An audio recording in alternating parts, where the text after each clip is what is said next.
The sun was burning over the dry Texas soil. Dust swirled in the air as Captain Ethan Marshall walked across the training field, his boots sinking into the hot ground.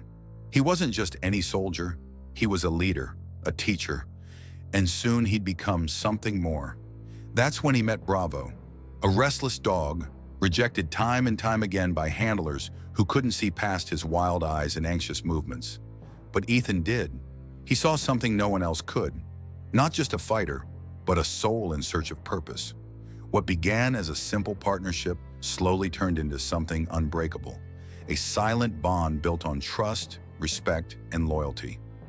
As the war loomed in the distance, their days were filled with drills, simulated missions, and quiet moments of understanding.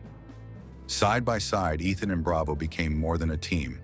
They became family, and this is where their story begins. Welcome to the channel. If you believe these stories should never be forgotten, join us.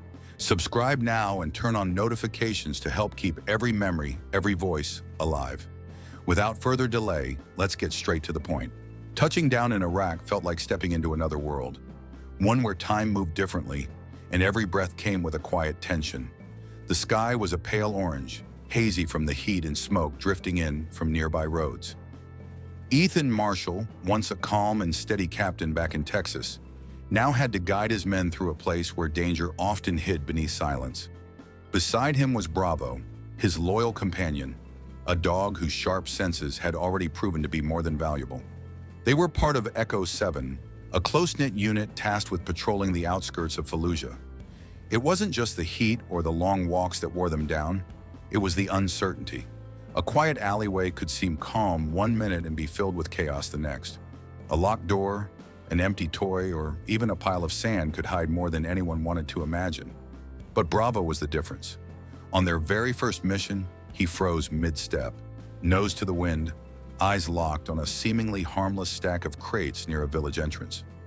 Ethan had learned to read his body language better than any map. He raised his hand. The team halted. What they found buried just beneath the surface could have ended everything. It didn't, because of Bravo. With each mission, Bravo's instincts kept the unit together, and with each step, the bond between Ethan and his partner grew stronger, almost like they could hear each other without speaking. As the days stretched on, new faces began to define the rhythm of their time in the field. One was Private Mitch Carter. Barely out of high school, face still carrying the softness of someone who should have been home, not in a war zone. He clung to his photo of his little sister back in Kansas, and every evening he'd write a short letter to her, even when he had nothing to say. "Just so she knows I'm still here," he'd say with a shy grin. Then there was Dr. Lena Farah, a quiet, strong woman with deep brown eyes that held 1,000 memories. Born in Baghdad, trained in the US, she had returned not to choose sides, but to save lives. Her job wasn't just stitching up wounds. It was helping the soldiers hold on to their humanity when everything around them tried to take it away. She rarely spoke of her past, but sometimes after treating a young boy or comforting a scared mother, she'd sit alone and whisper a prayer in her native tongue. Together, they made a strange kind of family, bound not by blood, but by purpose. Some soldiers coped with the silence. Others filled it with jokes or music on cracked radios. But everyone learned one rule. When Bravo stopped, everything stopped. When he growled low, it wasn't noise. It was a warning. And when he stared into the distance, still as stone, it meant something was waiting just beyond their sight. There was a moment, just before dusk on their 4th day, when Bravo paused in front of an old well. The sun cast long shadows and the village seemed deserted. Ethan didn't question it. He signaled the team to fan out. Seconds later, hidden wires were spotted around the well's edge, carefully disguised. One wrong move, one missed step, and the day would have ended differently. But it didn't, and that became the rhythm. Sand underfoot, smoke in the distance, silence hanging heavy. Every breath mattered. Every decision could change everything. Looking back now, it wasn't just about tactics or missions. It was about people, about trust built in whispers and gestures, about holding on to pieces of home in a place that felt so far away from it. And it was about Bravo, the dog who didn't need words to speak, who never hesitated when lives were on the line, and who, with each quiet stare, reminded them all, keep going, stay sharp, stay human. Those first days shaped the rest of the journey. They were the beginning of something that would change each of them forever. There are moments in war when time bends, when everything slows down and instinct takes over. That day in the narrow valley of Al-Qadir, the sky was cloudless, the air still. What was meant to be a routine evacuation turned into something none of them would ever forget. The convoy rolled quietly through the open path. Dust rose behind the tires, and the radio crackled softly. Ethan, sitting in the lead Humvee, scanned the hills with practiced eyes. It all seemed calm, too calm. That's when Bravo started to shift. At first it was subtle. His ears twitched, his muscles tightened. Then came the low growl, barely audible, but filled with warning. Ethan had seen that look before. He didn't hesitate. "Stop the convoy, now!" The brakes screeched, voices rose in confusion, and then the ground behind them erupted. A thunderous blast tore through the rear vehicle, shaking the earth and throwing a wave of heat and dust into the air. Alarms blared. Echo 7 was under attack. Chaos followed. Sharp cracks of gunfire echoed through the canyon walls. Soldiers ducked behind rocks, shouting over the noise, unsure where the shots were coming from. In the middle of it all, Bravo darted forward, weaving through the smoke in a zigzag, fearless and focused. He didn't bark. He never did. He moved like he knew exactly where to go. His head turned sharply to the right, toward a ridge where the dust was moving in an unnatural way. He looked back at Ethan for a split second, and that was all it took. "Shift right! Take cover behind the ridge!" Ethan yelled. The squad followed Bravo's lead, slipping behind natural barriers just before another wave of gunfire struck the path they just abandoned. Sergeant Luis Morales didn't wait. He rallied the team, eyes sharp, voice steady. Under heavy fire, he led a counter-move that pinned down the ambushers. Luis had always been the calm in the storm, and that day, he became the shield that kept them standing. But even with their quick response, not everyone escaped unharmed. Private Mitch Carter, always in the thick of things despite his youth, took a hit to the leg while covering another soldier. He collapsed behind a stone wall, pain written all over his face. Before anyone could reach him, Bravo was already there, standing guard, barking this time loud and fierce. He stood between Mitch and the bullets like it was his only mission in life. Ethan and Luis dragged Mitch to safety, while Lena, steady hands and steady heart, worked to stabilize him under fire. Her voice stayed calm as she patched him up with whatever she had. Through the smoke and tension, she whispered softly in Arabic, her words like a thread pulling him back to the world. When the dust finally settled, the sun had begun to dip behind the hills, casting long shadows across the scorched valley. The attackers had been forced to retreat, and Echo 7 had held their ground. But victory wasn't the feeling that hung in the air. It was quiet, the kind that wraps around you when adrenaline fades, when reality sinks in. The soldiers checked on each other, one by one. Eyes met, hands clasped. They were still here, and they owed it to Bravo. Private Vargas, usually the jokester of the group, knelt beside the dog and gently held his collar, voice breaking as he spoke. "If it weren't for this dog, we'd be the ones being carried out." No one said a word. They didn't need to. In that moment, Bravo wasn't just a military asset. He was hope. He was instinct. He was family. And in the darkening valley of Al-Qadir, Echo 7 knew, from that day forward, wherever Bravo led, they would follow. In war, not all wounds bleed.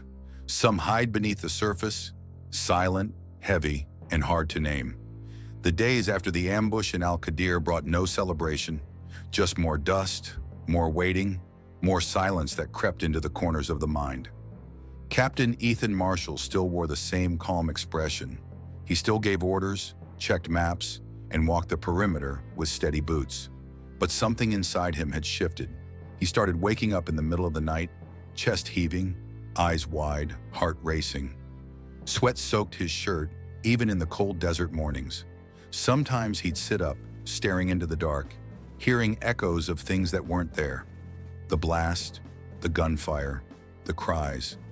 Other times he didn't sleep at all. And Bravo, he felt it too. The dog began pacing more than usual, sniffing empty corners like they held ghosts. His ears stayed perked, his body tense. During patrols, he'd pause often, scanning shadows where nothing moved. He no longer rested at ease beside Ethan. Instead, he stood guard, always watching, always waiting, as if the silence itself had become the enemy. The others noticed, but no one said much. Everyone had their own way of carrying the weight. Lena saw it first. She had been tending to soldiers with physical injuries, but it was the quiet ones, the ones who said they were fine, that worried her the most. Ethan had been her anchor since the beginning, calm, steady, always in control. But lately she'd catch him lost in thought, eyes unfocused, jaw tight. One evening she sat beside him while he stared out into the darkening sky. The sun dipped below the horizon, and the fading light cast long shadows across the base. Without turning to him, she said softly, "You know, you can save a lot of people, but you have to remember to save yourself too." Ethan let out a quiet laugh, but it didn't reach his eyes. "I'm good," he replied. But he wasn't. The truth was, he felt like a dam about to burst. The weight of command, the faces of the young men who looked up to him, the bond he shared with Bravo, it all sat on his shoulders like a mountain. He couldn't afford to fall apart. Not here, not now. He glanced down at Bravo, who rested at his feet but didn't sleep, his eyes still alert, ears twitching at every sound. The dog was carrying the same weight. They were both trying to stay strong for everyone else. The hardest part wasn't the danger. It was pretending nothing was wrong when everything inside felt broken. That night, Ethan didn't write in his journal. He didn't review the mission plan. He just sat in silence with Bravo, the two of them leaning into each other like old friends, too tired to talk. The stars blinked above them, distant and untouched by what was happening below. And for a brief moment in that quiet desert night, Ethan allowed himself to feel it. The fear, the pressure, the exhaustion. No one saw him break, but something cracked inside, just enough to let in the truth. Even the strongest need someone to hold them up. Some nights are quiet, others leave a mark so deep, nothing is ever the same again. It was supposed to be a simple infiltration, a quick sweep through a deserted village under the cover of night, guided only by moonlight and silence. Echo 7 had done missions like this before. In and out, eyes sharp, steps silent. But war has a way of turning the expected into the unimaginable. The house stood alone at the end of a narrow alley, its windows boarded, its walls cracked with time. There were no signs of life, but Bravo hesitated at the door, his tail low, his ears fixed. Ethan felt it too, that quiet pressure in the chest, that subtle shift in the air. He gave the signal. Go in. Ethan was the first to cross the threshold. The blast came seconds later, a sudden eruption of noise and light as shrapnel tore through the front room. The impact threw him backward, and the world spun. He hit the ground hard, his shoulder torn, his body limp. Then, nothing. Bravo didn't run. Smoke filled the house. Flashlights cut through the dust. Gunfire echoed from nearby streets, but Bravo stood his ground. He lowered his head, teeth bared, eyes wild and locked on the darkness ahead.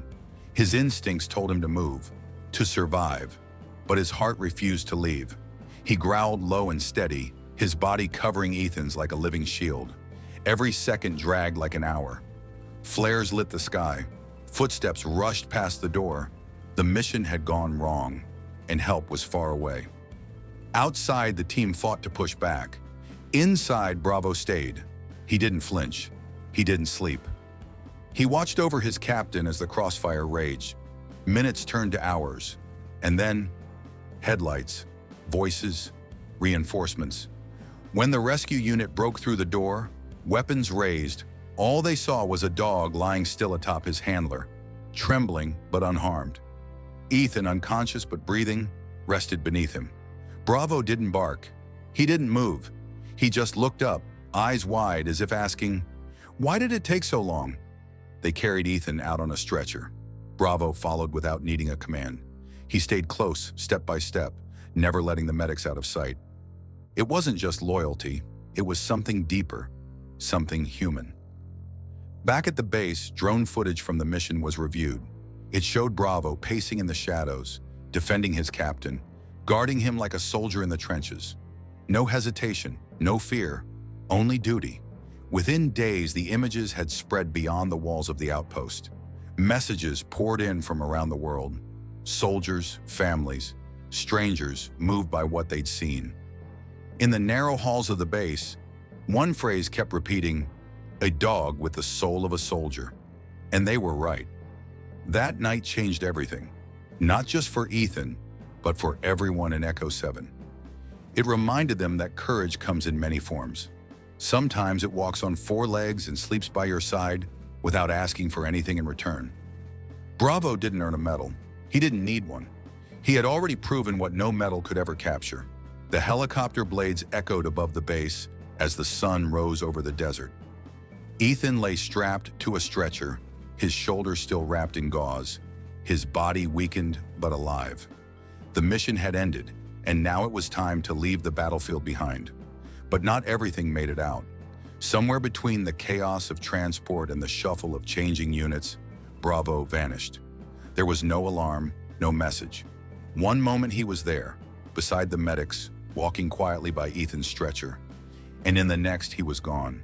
Some said another battalion had picked him up, mistaking him for one of theirs. Others believed he had broken free during the confusion, running off into the desert, still searching for his partner. Whatever the truth was, Bravo disappeared without a trace. Back in the United States, Ethan began the hardest mission of his life, healing in a world that didn't understand the war he carried inside. Hospitals, therapy, medals, they all came. But nothing felt real without the sound of pause by his side. He asked around, called in favors, wrote letters, sent emails, knocked on doors. No one had answers. Each lead faded into silence. Each promise of information turned into a shrug. Weeks passed, then months. But Bravo's trail was cold. The war had left its mark on Ethan's body, but it was the loss of Bravo that marked his soul. He left the city, far from the noise and the lights, and moved to a quiet cabin in the hills of Colorado. A place where the nights were still and the mountains felt like walls around a man trying to stay whole. He didn't want cameras. He didn't want medals. And when the Army sent invitations for award ceremonies and speaking events, he turned them down without hesitation. Luis Morales came to visit once in a while, the same steady brother-in-arms who had been at his side in Fallujah and Al-Qadir. They'd sit on the porch, barely speaking, just watching the wind run through the trees. "You should let people know what you did," Luis said once. Ethan shook his head. "For what?" "A medal." He held out the old collar in his hand, scratched, worn, and still faintly smelling of sand. "Tell me what that's worth if my best soldier's still out there, alone." There was nothing Luis could say to that. The truth was, Ethan wasn't angry. He was just tired. Tired of pretending the world made sense after all he had seen. Tired of looking for something that maybe didn't want to be found. Or maybe, deep down, he still believed that one day, Bravo would walk back through the trees, tired too, but alive. So he waited. Every morning he opened the door before his coffee. Every night he left the porch light on, just in case. It was a life without applause, without noise, but it was real. And even though the war was over, the silence left behind echoed louder than the gunfire ever did. Choritorio, time moved on. But for Ethan, it never truly moved forward. Seasons changed. The scars on his shoulder faded into pale reminders. The snow came and melted. New wars began somewhere else, with new names and new faces. But deep inside, Ethan remained stuck in a moment that never really ended. The night he lost Bravo. He did what he could to blend in. Took a job as a mechanic in a small Colorado town, fixing old trucks and tractors with hands that once held rifles. The rhythm of the work helped a little. Oil stains instead of blood, engines instead of explosions. He joined a local veteran support center, helping others find their footing, even if he still hadn't found his. People liked him, they respected him, but they didn't really know him. He still wrote letters, dozens of them, to military bases, adoption centers, even old contacts from his time overseas. He searched every database he could access, hoping to find a clue, a photo, a record, anything. Each response was the same. "We're sorry, there's no information at this time." And so, the silence continued. At night, Ethan would sit alone in front of the fireplace, a quiet drink in hand, the flames reflecting in eyes that had seen too much.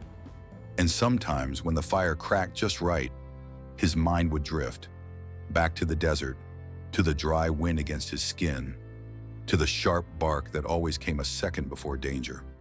He remembered the way Bravo ran, swift and sure, as if the ground itself bent beneath his paws.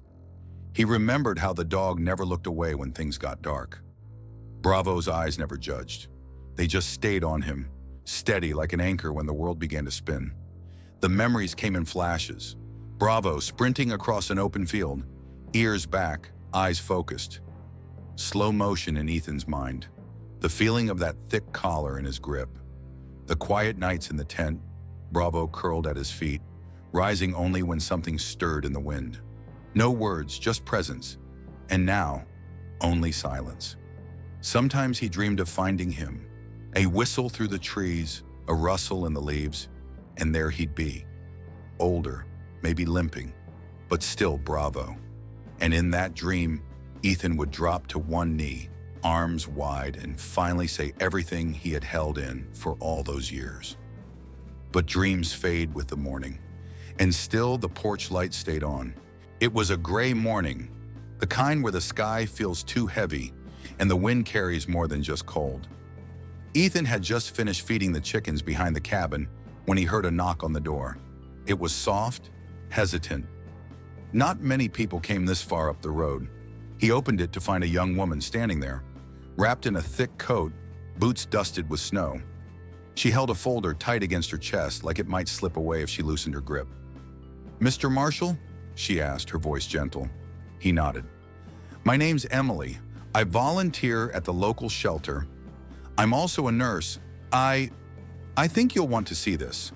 She opened the folder slowly and pulled out a single photograph. A dog, thin, wounded, gray around the muzzle. But even beneath the weight of time and hardship, Ethan knew that face. He didn't need the rest of the story. His knees nearly gave out. "He showed up yesterday," Emily continued. "Somebody found him limping near the highway. We scanned for a chip. Military ID registered years ago. We didn't expect a response when we said his name.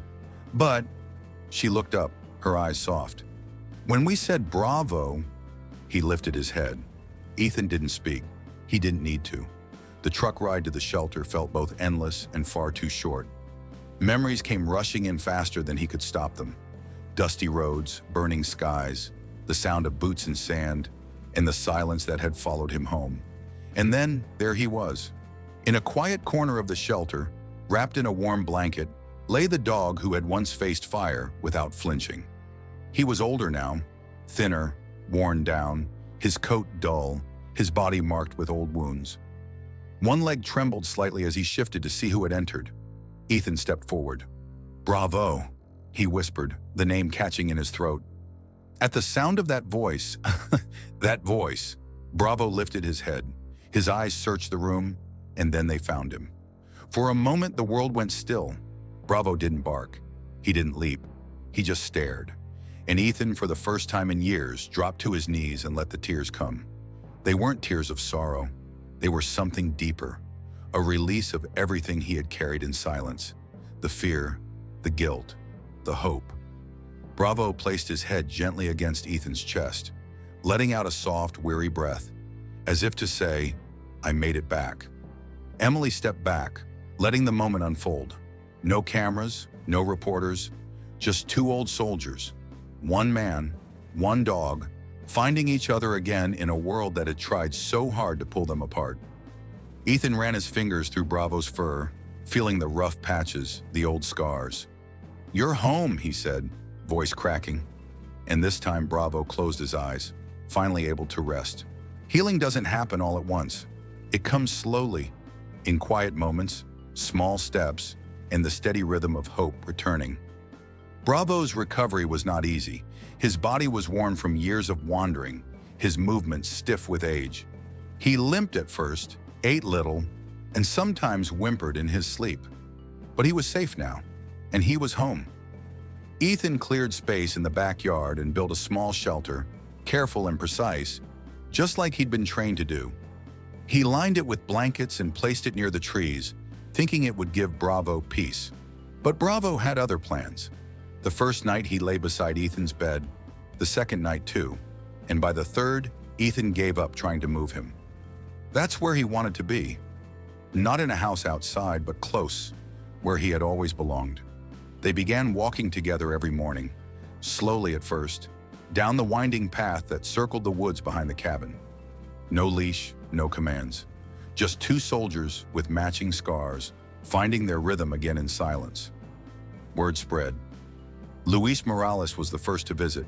He pulled up in his old truck, stepping out with cautious hope in his eyes. When he saw Bravo lying under the porch light, tail wagging gently, the years seemed to fall off his shoulders. He crouched down, his voice cracking as he whispered, "You're really here, aren't you?" Bravo nudged his hand with a familiar ease, and that was all it took. Luis turned away, wiping his face. "This dog," he said softly, "he came back just to save you again." Ethan nodded. Maybe he never stopped trying. Something changed after that. For years, Ethan had avoided people, questions, and rooms full of eyes. But now, with Bravo by his side, he found the courage to speak. He began attending meetings at the local veteran center again, not as a quiet helper in the back, but as someone ready to share. He brought Bravo with him. At first, people just smiled at the sight of the old dog curled beside his chair. But then they listened, they watched, and they understood. Because in Bravo, they saw more than a dog. They saw loyalty that outlived battlefields, strength that walked through fire and found its way back. One veteran, after hearing Ethan speak, stood up and said, "If that dog still believes in tomorrow, maybe I can too." And that was it. Ethan and Bravo became something more than a story. They became a symbol of loyalty, of resilience, of the kind of love that doesn't fade with time or distance. Together, they gave others permission to heal, to feel, to hope. Even in his old age, Bravo kept his watchful eyes. At every gathering, he would sit near the door, ears perked, as if guarding the space. As if, deep down, some part of him still believed he was on duty. And maybe he was, because some missions never really end. There are stories that stay with us, not because of loud endings, but because of the quiet truth they carry. The day of the ceremony was bright, but still, there was a calmness in the air. A different kind of silence, not the heavy kind that followed the sound of distant gunfire, but the gentle hush of people remembering something important. In front of the small veteran support center, a group of soldiers stood side by side, eyes forward. At the entrance, where once there was only a patch of grass, now stood a bronze statue, small, simple, and strong. A dog sitting proud, alert, a symbol of something words can barely touch.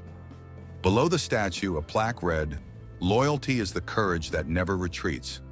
Ethan walked slowly through the crowd, carrying Bravo in his arms. The old dog no longer walked as he once did, but his spirit was still whole, still sharp, still watching. As they reached the statue, Bravo rested his head on Ethan's shoulder, closing his eyes as if to say, "I'm home." The crowd rose in silence. Some offered salutes, others simply wiped their faces. Because in that moment, they weren't just seeing a statue, they were witnessing a bond that had survived everything. Fire, distance, silence, and time. Ethan stood before them, holding Bravo like a brother, not just a companion. He looked at the people gathered, fellow veterans, young recruits, families, strangers, and then he said softly, "He wasn't just a dog, he was my brother in war." No speech could have carried more weight, no words could have honored Bravo more deeply. Because Bravo's story wasn't about the battlefield, it was about what comes after, about holding on, about finding your way back, about healing not with medals but with love. He reminded us that loyalty doesn't age, and that the strongest warriors sometimes walk on four legs and stay silent, yet speak louder than anyone else ever could. The memory of Bravo lives on, not just in the statue, but in every soldier who watched his story unfold, in every veteran who saw themselves in his journey, and in every person who now believes that even in the darkest places, something pure can survive. Did you already know this story? What would you have done in Ethan's place? What other stories about soldiers and veterans should be told? Your thoughts matter. Let's keep these stories alive together. If this story moved you, don't let it be forgotten. Subscribe to the channel, leave a like, and turn on notifications to hear more stories like this one. Stories that deserve to be remembered. And until the next story, keep your heart open, your memory sharp, and your porch light on. Because some heroes always find their way back.